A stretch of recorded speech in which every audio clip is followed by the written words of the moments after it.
Hello everyone, this is Shivangi. Welcome to Shiv classes. Video में discuss करने वाले हैं हम direct finance versus indirect finance. प्रत्यक्ष वित्त और अप्रत्यक्ष वित्त के बीच का जो है डिफरेंस हम यहाँ समझेंगे। तो पहले हम डायरेक्ट को समझेंगे, फिर इनडायरेक्ट वाले को समझेंगे। तो दोनों लैंग्वेज में डिस्कस करने वाले हैं। और अगर आपके पास MEC 1010 या किसी भी सब्जेक्ट का स्टडी मटेरियल नहीं है तो आप नीरज पब्लिकेशन की बुक परचेज कर सकते हैं। सारी डिटेल डिस्क्रिप्शन में। अगर मेरे कूपन कोड SC2023 का इस्तेमाल करेंगे तो आपको और भी डिस्काउंट मिलेगा। तो बात करते हैं डायरेक्ट फाइनेंस की, प्रत्यक्ष वित्त की। तो ये वो फॉर्म है फाइनेंसिंग की वित्त पोषण का एक ऐसा रूप है जिसके अंदर जो बोरोर लैंडर्स होते हैं, उधारकर्ता और ऋणदाता जो होते हैं, वो इंटरेक्ट होता है डायरेक्टली। ठीक है, कोई इन्वॉल्वमेंट नहीं होता किसी इंटरमीडिएरीज का, मध्यस्थ का। ठीक है, लाइक बैंक और फाइनेंशियल इंस्टीट्यूशन, इनका वो डायरेक्ट बोरोर लैंडर के बीच में जो ट्रांजेक्शन हो रही है वो डायरेक्ट हो रही है, कोई मध्यस्थ नहीं।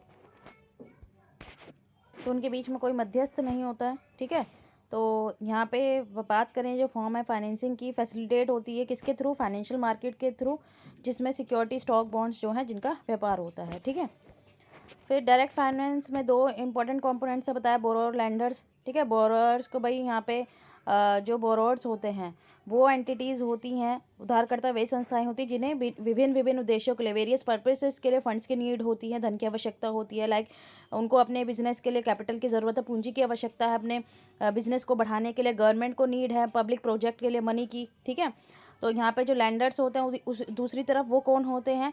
जिनके पास एक्सेस फंड होता है, फंड ज़्यादा होता है और वो इन्वेस्ट करना चाहते हैं किसी ऐसी जगह में जिन्हें रिटर्न्स भी अच्छा मिले। इन्वेस्ट कर रहे हैं वो पैसा और बदले में उनको उसका रिटर्न जो है वो अच्छा मिले। तो ये दोनों जो कंपोनेंट हैं इंटरेक्ट करते हैं डायरेक्टली किसके अंदर? फाइनेंशियल मार्केट के अंदर, जहाँ पे बोरोवर जो है इशू करता है यहाँ पे सिक्योरिटी दैट लेंडर परचेज। ठीक है, यहाँ पे जहाँ उधारकर्ता प्रतिभूतियाँ जारी करते हैं जिन्हें ऋणदाता खरीदते हैं, क्योंकि बोरोवर इशू कर रहा है अपने स्टॉक, बॉन्ड जो भी है।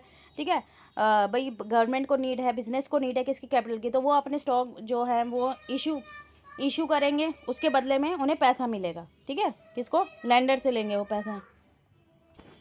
तो यहाँ पे बोरोवर और लैंडर के बीच में, उधारकर्ता और ऋणदाता के बीच में जो है डायरेक्ट रिलेशन होता है। ठीक है, डायरेक्ट रिलेशन होता है, यहाँ पे डायरेक्ट रिलेशन होता है दोनों में। यहाँ पे कोई मध्यस्थ नहीं होता, इंटरमीडिएरीज नहीं होती। तो यहाँ पे जो प्रोसेस रहता है वो ज़्यादा एफिशिएंट होती है, कुशल होती है और लागत प्रभावी होती है, कॉस्ट इफेक्टिव होती है, कॉस्ट कम लग रही है आपकी, कोई बीच में आपका जो है मध्यस्थ नहीं है। ठीक है, आपका डायरेक्ट रिलेशन है बोरोवर और लैंडर के बीच में। भाई उन्हें किसकी नीड्स है? बोरोवर को कैपिटल की नीड्स है, पूंजी की नीड्स है, क्योंकि उन्हें अपना बिजनेस या जो भी प्रोजेक्ट है उसको बढ़ाने के लिए पैसा चाहिए। और जो लैंडर्स हैं उनके पास फंड्स की एक्सेस है, ज़्यादा है उनके पास जो है पैसा, वो इन्वेस्ट करना चाहते हैं ताकि उन्हें रिटर्न भी अच्छा मिले वो अगर किसी प्रोजेक्ट में इन्वेस्ट कर रहे हैं।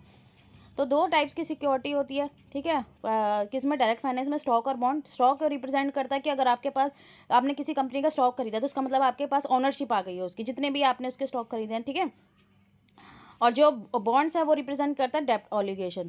ठीक है, ऑब्लिगेशन। तो यहाँ पे आप देख सकते हैं हिंदी में जो स्टॉक है किसी कंपनी का स्वामित्व का प्रतिनिधित्व करते हैं, जबकि बॉन्ड ऋण दायित्व का प्रतिनिधित्व करते हैं। तो जब इन्वेस्टर, कोई भी इन्वेस्टर जो स्टॉक परचेज कर रहा है तो वो उस कंपनी का क्या बन जाता है? Part owner. भाई जितने भी आपने खरीदे आप उसका उतने प्रतिशत उसके ऑनर बन जाते हैं।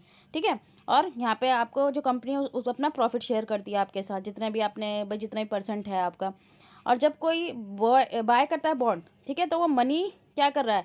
लैंड कर रहा है, अपनी मनी क्या कर रहा है? उनको लैंड कर रहा है, यहाँ पे मनी उधार दे रहा है। जिसने भी खरीदा, जिस भी बोरोवर ने आपका मनी आपसे लिया है, ठीक है, मान लीजिए गवर्नमेंट ने अपने बॉन्ड्स बेचे हैं तो आपको, आप जो है मनी, जो गवर्नमेंट है वो आपकी क्या है? आपके बोरोवर हैं। ठीक है, तो आप उनको मनी उधार दे रहे हैं, आप उनको क्या दे रहे हैं? मनी उधार। और उसके बदले में आपको जो है पीरियोडिकली यहाँ पे इंटरेस्ट पेमेंट मिलेगी। ठीक है, भाई आपकी प्रिंसिपल अमाउंट भी मिल जाएगी at the time of maturity, और आपको इंटरेस्ट पेमेंट भी पीरियोडिकली जो है आपको जो है मिलता रहेगा। क्लियर हुआ? तो ये जो सिक्योरिटीज़ होती हैं, ट्रेड होती है कहाँ पे? फाइनेंशियल मार्केट में, जहाँ पे प्राइस और प्राइस जो डिटरमाइंड होता है कि भाई क्या होगा किस सिक्योरिटी का, वो उसकी जो कितनी डिमांड हो रही है किसी भी चीज़ की और कितनी सप्लाई हो रही है किस पर्टिकुलर सिक्योरिटी की। ठीक है, फिर डायरेक्ट फाइनेंस जो है कंट्रीब्यूट करता है क्या? एफिशिएंसी लेके आ रहा है, क्योंकि यहाँ पे कोई मध्यस्थ का रोल नहीं है, डायरेक्ट इंटरेक्शन हो रहा है बोरोवर और लैंडर के बीच में। ठीक है, फिर आता है हमारा इनडायरेक्ट फाइनेंस। तो इनडायरेक्ट में मतलब क्या आ गया? यहाँ पे इंटरमीडिएरीज आ गए, मध्यस्थ आ गए यहाँ पे इसके अंदर। तो यहाँ पे इंटरेक्ट होता है बोरो और लैंडर के बीच में, ऋणकर्ता और उधारकर्ता के बीच में। यहाँ पे जो इंटरेक्शन हो रहा है किसी मध्यस्थ के थ्रू हो रहा है। ठीक है, वो एक डायरेक्टली एक दूसरे से डीलिंग नहीं कर रहे हैं। तो यहाँ पे बैंक आ गया, क्रेडिट यूनियन आ गया, कोई भी अदर फाइनेंशियल इंस्टीट्यूशन आ गई। तो यहाँ पे फाइनेंशियल इंटरमीडिएरीज जो होती है, मध्यस्थ होती है, वो एक इंपॉर्टेंट रोल प्ले करती हैं डायरेक्ट फाइनेंस में। तो जैसे कि आप बैंक में जाते हैं, अपना पैसा डिपॉजिट कर रहे हैं, अब एक पर्सन लोन लेने आया, पैसा आपका है, ठीक है, किसी को लोन चाहिए, आप तो डायरेक्ट नहीं दे रहे ना, बैंक ने आपका डिपॉजिट है, जो आपकी बैंक के पास डिपॉजिट मनी होती है, जो उसके कस्टमर होते हैं, तो दूसरे जो लोन लेने आए हैं लोग, उनको वो लोन देता है। तो बीच में जो इंटरमीडिएरीज हो गई, वो कौन हो गया? बैंक हो गया। क्लियर हुआ? तो यहाँ पे फाइनेंशियल इंटरमीडिएरीज होती हैं जो किसके बीच में रिलेशन बनाती है?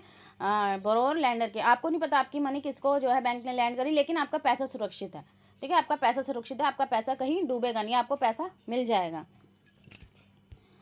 तो यहाँ जो है सेवरल टाइप्स की होती हैं फाइनेंशियल इंटरमीडिएरीज भी, जैसे बैंक है, वही यहाँ पे मैंने आपको एग्जांपल समझा दिया कि बोरोवर भाई यहाँ सेवर होते हैं, और यहाँ उन्हीं की मनी को लैंड कर दिया जाता है, किसको? बोरोवर को, और उसके बदले में जो भाई जिनको मनी लोन पे दिया बैंक ने, उसके बदले में इंटरेस्ट चार्ज करते हैं। भाई उनको अमाउंट तो जो भी प्रिंसिपल लिया है उन्होंने, जो भी लोन लिया है वो तो पे करनी है, साथ साथ उन्हें इंटरेस्ट भी देना पड़ता है, ठीक है। और उसके बदले में जो बैंक होता है, आपको भी कुछ आपके सेविंग जो बैंक सेविंग अकाउंट होते हैं या आपके फिक्स्ड डिपॉजिट जो भी है बैंक के अंदर, उसमें आपको कुछ इंटरेस्ट मिलता है।